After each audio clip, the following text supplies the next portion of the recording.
സെല്ലാറിലുള്ള ഒരു dining hall നവീകരിക്കുന്നതിന് വേണ്ടി 7,40,40,000 രൂപ അനുവദിച്ചുകൊണ്ട് സർക്കാർ ഉത്തരവിറക്കി. ഈ കഴിഞ്ഞ 25 ഇറങ്ങിയ ഉത്തരവ് ഒന്ന് വിശദമായി പ്രേക്ഷകർ കാണണം. അപ്പോൾ മനസ്സിലാകും സർക്കാരിന് സാമ്പത്തിക പ്രതിസന്ധി ഉണ്ടോ ഇല്ലയോ എന്നുള്ളത്. 7 കോടി രൂപയുടെ നവീകരണം എങ്ങനെയാണ് എന്നത് നമുക്ക് വിശദമായ ഉത്തരവിൽ കാണാം.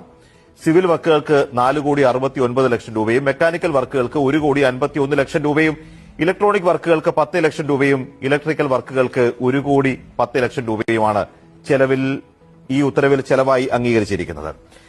ഇനി ഫ്ലോറിംഗ് വർക്കിന് 2,08,00,000 രൂപ, ഇതിൽ തന്നെ ഇറ്റാലിയൻ മാർബിൾ ഫ്ലോറിംഗിന് 1,41,00,000 രൂപ, ഗ്ലാസ് പാർട്ടീഷൻ വർക്കുകൾക്ക് 1,17,00,000 രൂപ, കട്ടനുകൾ സ്ഥാപിക്കുന്നതിന് 21,00,000 രൂപ എന്നിവ ഉൾപ്പെടുന്നു.